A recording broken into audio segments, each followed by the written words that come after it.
Hi, I'm Paul Arthur. This is Bridge City News. Here are some of the top stories we have lined up for you. Canada loses its measles-elimination status after more than 25 years. Plus, some movement to end the longest government shutdown in U.S. history as some House Democrats have a change of heart. And, lest we forget, communities across Canada prepare for Remembrance Day ceremonies, including 2 in Lethbridge. Your nation, your province, your southern Alberta. From the heart of Lethbridge, it's Bridge City News. Thanks for joining us. The Public Health Agency of Canada says the country has lost its measles elimination status after more than 25 years. It says the Pan American Health Organization based in Washington, D.C. has revoked the status after confirming there has been ongoing transmission of the same strain of measles for more than 1 year. PAHO Director Dr. Jarbas Barbosa says that means all of the Americas have lost elimination status as well. The Canadian outbreak that began last fall infected more than 5,000 people in Canada. The organization says transmission has recently slowed, but the country still surpassed the 12-month mark of community transmission, mainly within under-vaccinated communities. Canadians will find out Thursday which projects are in the next batch. The government is referring to its Major Projects Office.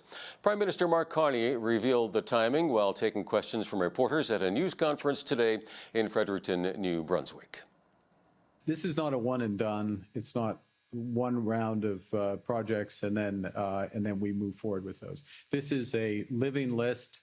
We develop more. We've got big strategies that then also have implications for provinces across the country. So that's the first thing. We've had a number of conversations with the province. I've had a number of conversations with the Premier about major projects here that meet the criteria.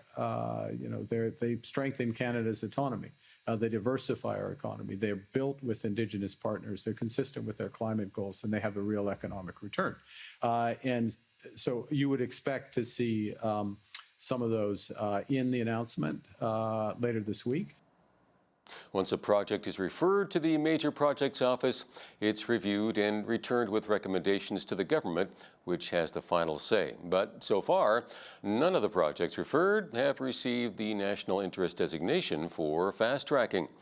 There were some promising signs Monday that the U.S. government shutdown might finally come to an end. On Sunday night, some House Democrats had a change of heart and decided to vote with Republicans. The Senate has taken the first step to end the government shutdown after a group of moderate Democrats agreed to proceed without a guaranteed extension of health care subsidies.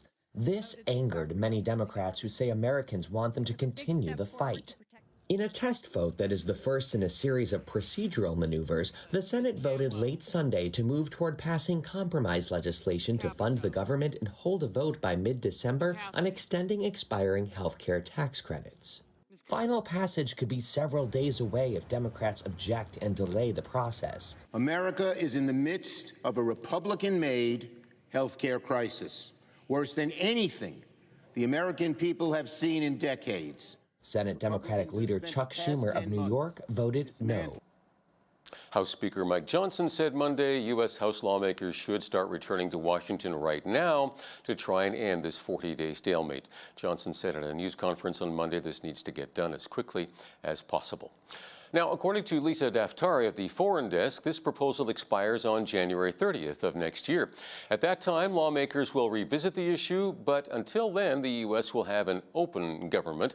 Daftari also explains how long it could take to get things up and running again, particularly following the cancellations of flights due to the government shutdown.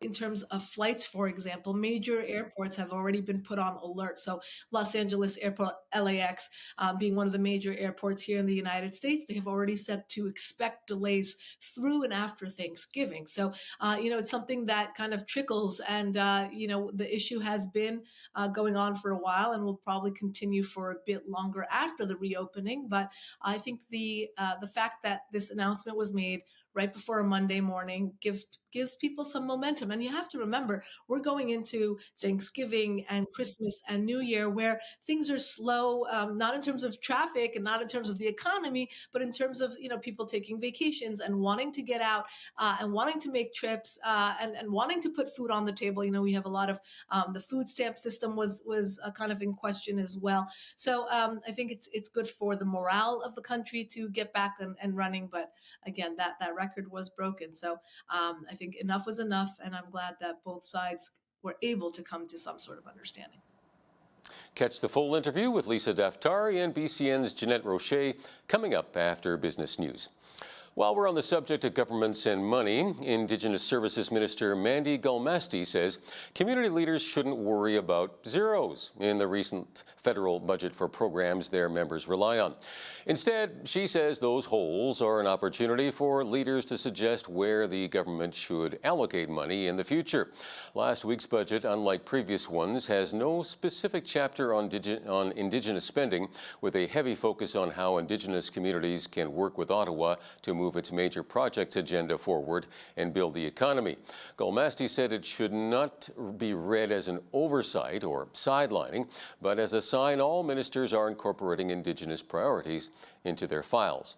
While spending for Indigenous-specific programming has grown since 2015, Indigenous leaders and some policy experts argue that increase is still far off from what communities need to succeed, especially for infrastructure needs. The U.S. Supreme Court has rejected a call to overturn its landmark decision that legalized same-sex marriage. We get more in this report from the Associated Press. The justices on Monday turned away an appeal from a former Kentucky court clerk who refused to issue marriage licenses to same-sex couples after the Supreme Court's 2015 ruling. Clerk Kim Davis had been trying to get the justices to overturn a lower court order that she pay $360,000 in damages and attorney's fees. Justice Clarence Thomas has urged his colleagues to overturn the Supreme Court's marriage decision, much as they did in 2022 when the High Court overturned the right to abortion. Some anti-Trump bias has led to a couple of high-level resignations at the BBC. Director General Tim Davie and News CEO Deborah Turness have both decided to leave the corporation.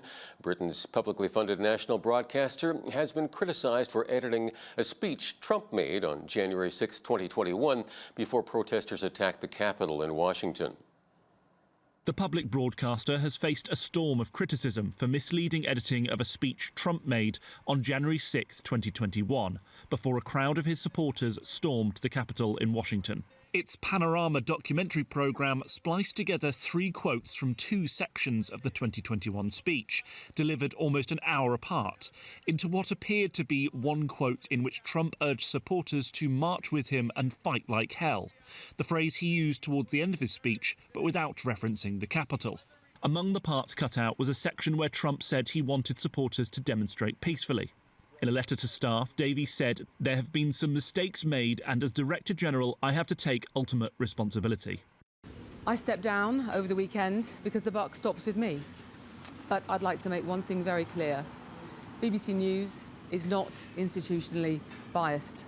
That's why it's the world's most trusted news provider. Trump welcomed the resignations, commenting on his Truth Social network that the way the speech had been edited was an attempt to step on the scales of a presidential election. He called that a terrible thing for democracy. Trump has threatened to sue the BBC for $1 billion, saying he has suffered overwhelming financial and reputational harm. He's also demanded a full apology by Friday. BBC Chair Samir Shah has apologized for what he calls an error of judgment.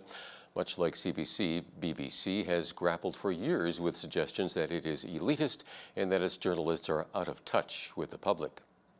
At least 8 people have been killed in the Philippines after Typhoon Fang slammed into the northwestern Philippines on Monday.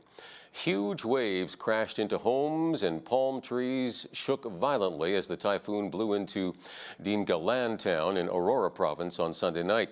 The storm was packing sustained winds of up to 185 kilometers per hour and gusts of up to 230 kilometers an hour.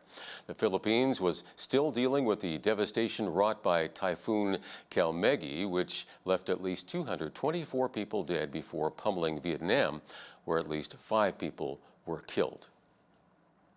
Lethbridge police are continuing to seek the public's help to locate a 27-year-old man wanted on an outstanding warrant. Brandon Paulo Amundsen is charged with break and enter to commit assault and is known to be violent. Anyone who's seen Amundsen or has information on his whereabouts is asked to call police or Crime Stoppers at 1-800-222-TIPS. A new Indigenous court has opened in the city of Lethbridge. A ceremony celebrating the opening was held at the Galt Museum on Monday. The new court, established as part of the Alberta Court of Justice's Indigenous Justice Strategy, aims to provide a culturally relevant, restorative, and holistic system of justice for Indigenous individuals, including offenders. The courts will be assisted by Native Counseling Services of Alberta and receive input from local elders, knowledge keepers, and other Indigenous organizations. An Indigenous court in our court system is a different approach to justice. It tries to incorporate tradition and culture and Indigenous ways in the regular court system. It focuses on restorative justice, trying to make the offender heal, trying to make them well, and at the same time serving the community they're from and the victims that they've transgressed. Every member of our country has an obligation towards reconciliation, including judges and the justice system. So this is one step our court is taking in the hopes that it will be a meaningful step towards reconciliation. I think certainly there's evidence that suggests this type of a court system for Indigenous communities is very positive and delivering great results. And so I'm interested to see how this will go here in Lethbridge. And then I think there is opportunity for other provinces to learn from what is going on here and then potentially, across the country. The newly opened Indigenous court in Lethbridge will be located at the city's courthouse. Similar Indigenous courts are found in Calgary, Edmonton, St. Paul, and Cold Lake. The Lethbridge Police Service will resume mailing photo radar violation tickets this week. Over the past month, because of the postal strike, contracted members of the Corps of Commissionaires have been hand-delivering tickets to the homes of registered owners. With the strike moving to a rotating status, Lethbridge Police will begin mailing automated traffic enforcement tickets on Wednesday, November 12th. Police would also like to remind the public that automated traffic enforcement tickets are always mailed or delivered to the address of the vehicle's registered owner, never texted. Payments are dealt with by Alberta courts and Alberta registries. On Tuesday, November 11th, the nation will pause and remember veterans who have served in war, those who gave the ultimate sacrifice for our freedoms. In Lethbridge, a couple of ceremonies will be held to mark Remembrance Day. Glenn Miller, co-chair of General Stewart Branch No. 4 at the Royal Canadian Legion, has more. Lethbridge has 2 events scheduled. One is at the cenotaph, and what's unique about the cenotaph ceremony tomorrow, we have Lethbridge adopted 429 Squadron during World War II. They are scheduled to fly from Trenton, Ontario, their base, and do a fly pass over our cenotaph at 11 o'clock. We also have an indoor service at the Trade and Convention Center. Afterward, the cenotaph generally will stop and place their poppies, and this originated in 2000 when Canada brought home their unknown soldier, which is buried and entombed in the National War Monument in Ottawa. As a soldier and veteran, I'd like to say thank you to all the Canadians who are overseas during this week and for Remembrance. A special shout out today, Herb Johnson, a life member of our Lethbridge Legion, has been invited by the Republic of Korea to join them for their Remembrance Day service. The Lethbridge Military Museum will be open with free admission on Tuesday from noon to 4 p.m. 70 years after his death, a soldier who was wounded in the First World War has received a military graveside ceremony in Calgary. Corporal Gawain Foster was wounded at the Battle of Vimy Ridge in 1917, but when he died in Portland, Oregon in 1955, his remains were never claimed and were finally brought home last summer. Gawain was wounded in this battle, shot through the left arm, resulting in a compound fracture of both the ulna and the radius. He was evacuated to a casualty clearing station at Barlin and spent the remainder of his time in the Army in hospitals at Boulogne, Bramshot, Leeds, and Basingstoke before returning to Calgary on the 10th of March, 1918. Gowan died on the 28th of October, 1955, and was cremated, and his unclaimed cremains were stored in a mausoleum warehouse in Oregon. If you have someone who serves and life kind of goes and they are forgotten, that's the part that's the worst, I think. You know, I know that a variety of members experience life after service in a variety of ways, but in this case, Corporal Foster's situation just seemed that much more tragic. No one to claim him, languishing in the mausoleum since 1955, so it's a very pleasant thing to be able to show that we have not forgotten. As we lay Corporal Foster to rest in this field of honor, we reflect on enduring truths of service and sacrifice. He lies not in anonymity, but amongst his brothers in arms. Not forgotten, but forever remembered. In the silence of this resting place, his journey finds its end, not in foreign lands, but in the company of those who will speak his name. Corporal Foster, your duty is done. From you, we carry the torch and hold it high. Your home, we will remember you. The city of Kalispell, Montana, says they have seen a significant decline in tourism and business in the past year due to the lack of Canadians crossing the border and visiting the region. Discover Kalispell, the city's marketing and tourist agency, recently introduced a Canadian Welcome Pass with a list of discounts and deals to some of the city's businesses and attractions for Canadian travelers. The pass, meant to attract Canadian visitors to the region once more, comes at a time when the city is witnessing a decline in general tourism, including domestically, according to Discover Kalispell. Montanans and Canadian and Albertans particularly have always enjoyed going across the border, whether that's for skiing or for shopping or for recreation or for business. It's a close distance between particularly Lethbridge and Kalispell, but also Calgary. Yes, as a destination marketing organization, it is important for us to track the data. And yes, we've seen a decline in visitations.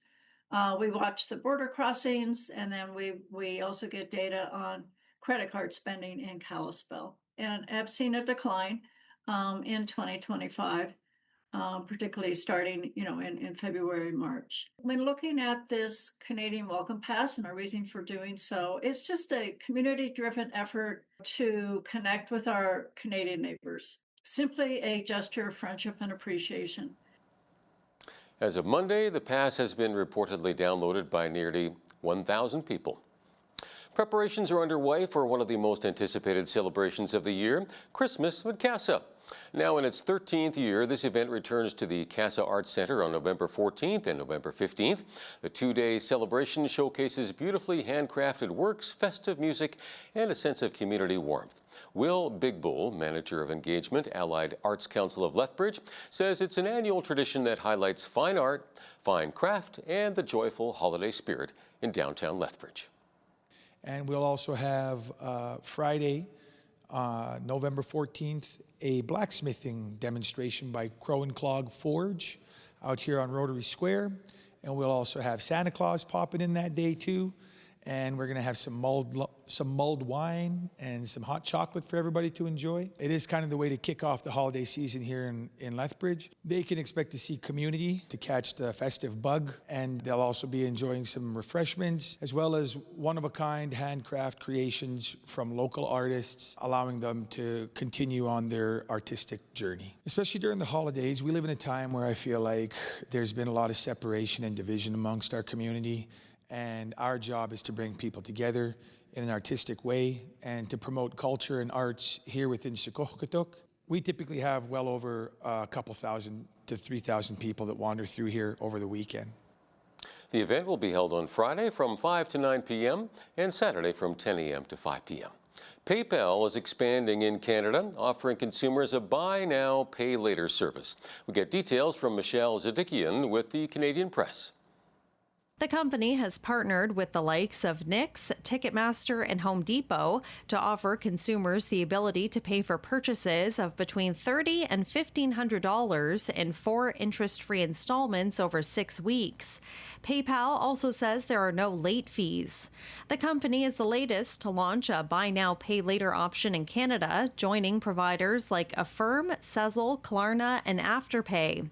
Merchants are generally the ones that pay these providers because it can make it more likely a consumer will complete a purchase instead of abandoning their cart. The rise of buy now, pay later, though, has raised concerns about facilitating consumer overspending, but companies like PayPal say the service provides more flexibility in making purchases. Toronto-based Barrick Mining Corporation made $1.3 billion U.S. in its third quarter. That's up from a $483 million profit in the same quarter last year. The gold and copper mining giant says revenue rose to $4.15 billion. Barrick has also raised its quarterly base dividend by more than 2 cents to 12.5 cents U.S. per share. Now, here's a look at today's markets. TSX was up 404 to 30,316. The Dow was up 381 to 47,368. The S&P 500 was up 103 to 6,832, and the Nasdaq was up 522 to 23,527. West Texas Intermediate oil was up 32 cents to 60.07 US per barrel. Natural gas was up 5 cents to 4.37 US. Gold was up 114.92 to 41.1590 US an ounce, and silver was up $2 to 50.50 US an ounce. Feed wheat is at $7.21 per bushel, barley is at $5.66, canola is at $14.45, and corn is at $7.34 per bushel. Live cattle December contract was up $7.20 to $228.55. Feeder cattle were up $9.25 to $335.65, and lean hog December contract was up $3.37 to $82.77. And the Canadian dollar was even over the past 24 hours and currently sits at 71.30 US.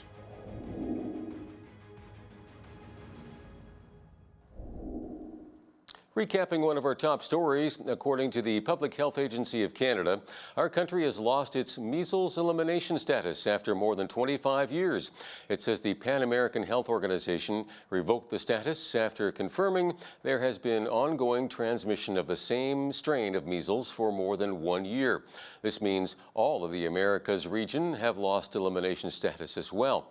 The Canadian outbreak that began last fall infected more than 5,000 people. There is a light at the end of the tunnel in the U.S. government shutdown. Sunday night, the U.S. Senate voted 60-40 to move toward passing compromise legislation to fund government. Some House Democrats joined the Republicans to make it happen, but can the two sides seize the momentum and bring an end to this 40-day impasse? Well, we'll find out coming up when we speak with Lisa Daftari from the Foreign Desk. When you see news happening in your community, be sure to send us an email at info@bridgecitynews.ca. You can also visit our website or YouTube channel anytime to check out more of our stories and interviews.